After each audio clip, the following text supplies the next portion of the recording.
Assalamualaikum warahmatullahi wabarakatuh. Perkenalkan, saya Asalwa Zulfika Stianingrum, mahasiswi Universitas Alma-Ata Yogyakarta dengan NIM 210400807 untuk memenuhi tugas akhir pada blok Bioscience 2 dengan dosen pengampu Ibu Yulinda Kurniasari, SKZ MPH. Di sini, saya akan memberikan sedikit informasi mengenai patofisiologi obesitas. Mari kita simak video penjelasan berikut ini. Apa sih obesitas itu? Jadi teman-teman, obesitas dapat diartikan sebagai penimbunan jaringan lemak tubuh secara berlebihan yang memberi efek buruk pada kesehatan. Kondisi ini dapat dialami oleh setiap golongan umur, baik laki-laki maupun perempuan. Akan tetapi, remaja dan dewasa merupakan kelompok yang paling sering terjadi. Obesitas merupakan permasalahan yang mendunia. World Health Organization atau WHO telah mendeklarasikan obesitas sebagai epidemik global yang menjadi masalah kesehatan yang harus segera ditangani dan dapat mengancam kesehatan masyarakat bila tidak ditanggulangi. Saat ini masalah gizi di Indonesia telah memasuki masalah gizi ganda. Kelebihan gizi yang menimbulkan obesitas dapat terjadi baik pada anak-anak hingga usia dewasa. Menurut WHO, obesitas merupakan penumpukan lemak yang berlebihan akibat ketidakseimbangan asupan energi dengan energi yang digunakan dalam waktu lama. Patofisiologi obesitas. Obesitas terjadi akibat gangguan dari mekanisme homeostasis yang mengontrol keseimbangan energi dalam tubuh. Regulasi keseimbangan energi memerlukan sensor dari penyimpanan energi di jaringan adiposa. Mekanisme kontrol dari sistem pusat hipotalamus untuk integrasi berikutnya, yang mana akan menentukan kebutuhan asupan makanan dan pengeluaran energi. Klasifikasi Indeks Massa Tubuh atau IMT. Klasifikasi obesitas seseorang dapat ditentukan setelah mengukur IMT. IMT adalah indeks sederhana dari berat badan terhadap tinggi badan yang digunakan untuk mengklasifikasikan kelebihan berat badan dan obesitas pada orang dewasa. IMT didefinisikan sebagai berat badan seseorang dalam kilogram dibagi dengan kuadrat tinggi badan dalam meter. Dari IMT dapat diketahui klasifikasi tiap populasi terhadap overweight maupun obesitas. Berikut rumus penentuan IMT dan tabel klasifikasi obesitas menurut WHO dan nasional. Penyebab obesitas. Obesitas dapat disebabkan oleh beberapa faktor, baik primer maupun sekunder. Faktor yang menyebabkan overweight atau obesitas yaitu faktor genetik.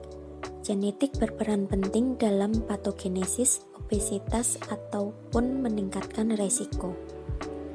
Remaja dengan orang tua gemuk akan mewariskan tingkat metabolisme yang rendah dan cenderung gemuk jika dibandingkan dengan remaja dari orang tua dengan berat badan normal. Selanjutnya, kuantitas dan kualitas makanan. Pola makan tanpa sarapan akan berakibat meningkatnya konsumsi makanan ringan dan fast food yang tidak sehat sebagai pengganti sarapan di rumah.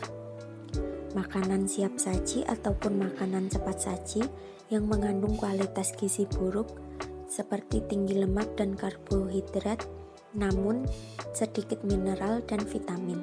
Penyebab yang selanjutnya yaitu kurang aktivitas. Aktivitas yang rendah akan mengurangi pengeluaran energi sehingga terjadi penumpukan energi. Faktor berikutnya yaitu faktor budaya. Suku bangsa juga berpengaruh dalam resiko overweight dan obesitas. Pola makan sebagian etnis dipengaruhi oleh berbagai faktor termasuk di dalamnya ketersediaan makanan, tingkat pendapatan, kesehatan, kepercayaan terhadap makanan, agama, serta pola budaya. Penyebab obesitas selanjutnya yaitu faktor sosial ekonomi. Obesitas juga sering dijadikan lambang kemakmuran bagi suatu keluarga. Pendapatan individu atau keluarga berpengaruh dalam pilihan makanan sebagai asupan energi sehari-hari. Angka pendapatan besar mendorong membeli makanan apa saja yang diinginkan. Penyebab obesitas selanjutnya yaitu faktor psikologis.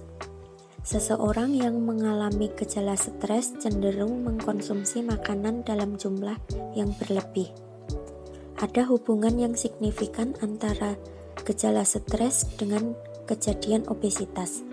Hubungan nyata positif antara kondisi mental emosional dengan kejadian obesitas.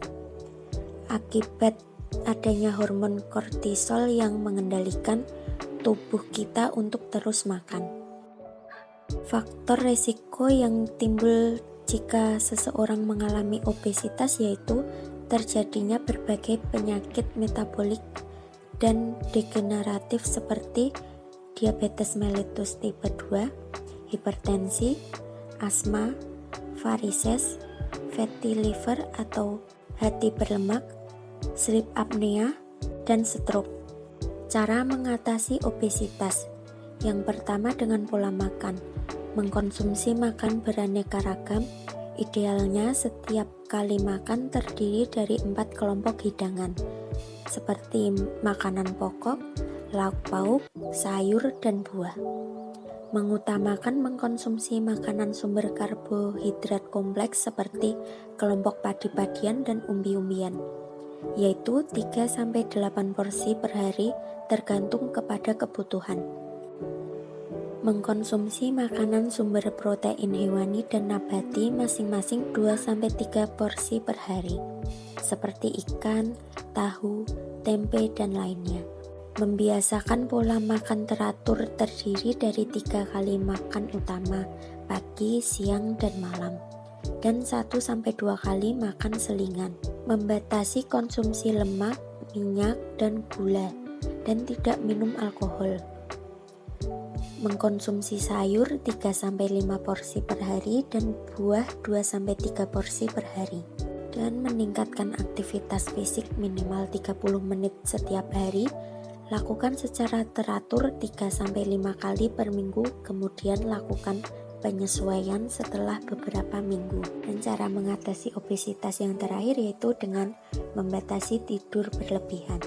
Sekian dari saya, semoga informasi yang saya sampaikan dapat bermanfaat dan dapat menyadarkan bahwa pentingnya menjaga kesehatan serta membiasakan diri untuk menerapkan pola hidup sehat.